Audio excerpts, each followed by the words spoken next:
being that I really didn't like the first episode, I was a bit apprehensive about coming back because it was just awful for me. And you know what? Watching these 3 episodes, I actually found myself quite enjoying the show. Yes, it's not the Moon Knight of the comics, but it does have certain things that interest me and keep me wanting more. For a start, Stephen doesn't piss me off anymore. I don't know if it's because I've got used to the way he speaks, although I have noticed that when Oscar Isaac is doing the Stephen persona, he doesn't necessarily speak like this anymore. He's speaking more normally with a slight tone variation. So there's not much difference between Stephen and Mark, whoever is possessing the body. And their relationship in itself is quite interesting as well, because at first it's like they're both fighting for control of the body, like they have to relinquish control for the other one to take over and stuff. But now they've got to a point where they both need each other's expertise, like if they're in a fight. Mark obviously needs to take over because he's much more well endowed in that situation. Now, even though that Stephen's got the Mr. Knight suit, he has no idea what to do for it, which is unfortunate because Mr. Knight in the comics is a great persona and he works with the police and stuff like that. It's very intriguing, but we don't get any of that. Literally, all he was doing in the Mr. Knight persona was, guys, we don't need to fight anymore. But it is what it is. It served its purpose. It was alright. But then when you get Mark, he's just kicking ass, and like these jackals just don't stand a chance.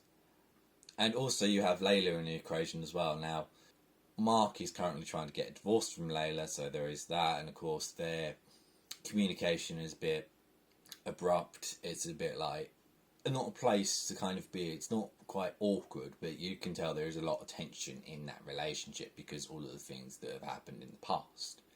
Whereas Stephen and Layla are quite new to meeting each other, but there is that attraction and there is that chemistry, and you can tell when they're searching the tombs and stuff like that, Stephen is loving the tombs, but what he loves a little bit more is Layla, and you can start like feeling that connection. And he even goes in for the kiss. As awkward as it is, he goes in for the kiss, and that was really, really nice to see. It's also a situation where Layla is not necessarily like the damsel in distress. A lot of times she is helping Stephen out when he is the host of the body.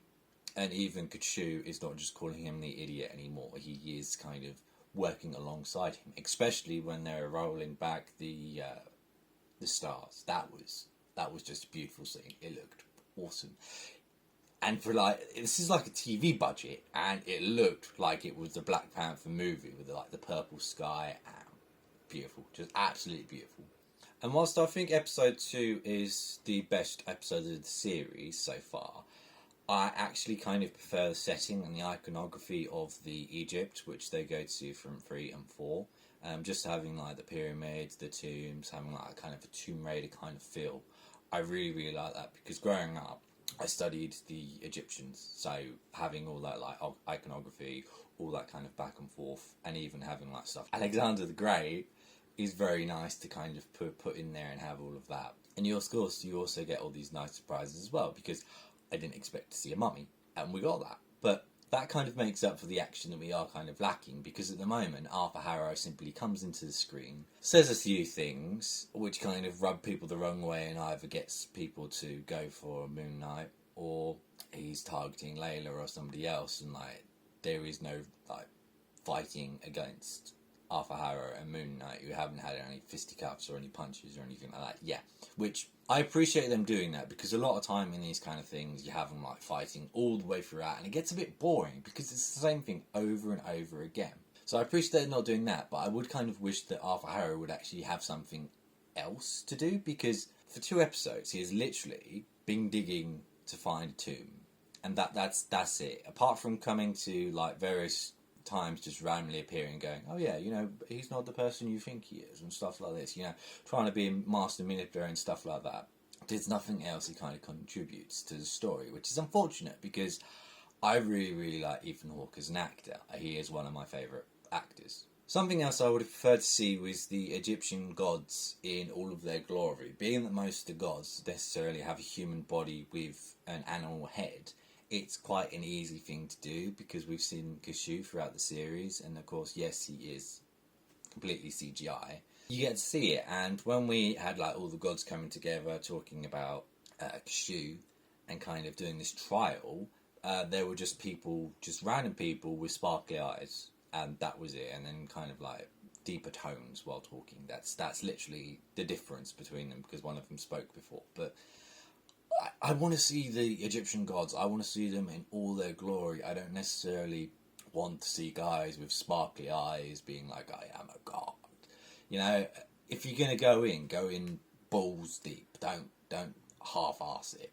And lastly, a lot of people have been like losing their mind, and like Twitter has been exploding with the like last 10 minutes of episode 4.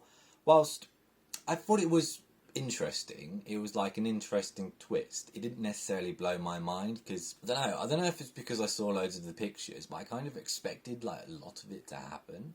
It's something that has been explored in quite a few horror movies that I've seen before, and it's been done a little bit better. But yeah, being it's still kind of in that setting, and I assume it will be quite a bit of episode 5 that will take place in that setting, I'm interested to see what they'll do. Having that kind of relationship between Mark and Stephen is probably going to be the biggest selling point for me going forward. But yeah, I'm glad I decided to rewatch.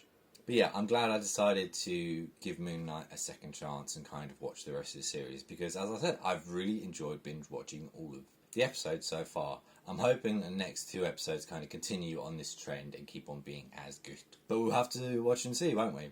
As usual, thank you for watching, and I'll catch you in the next one. Bye!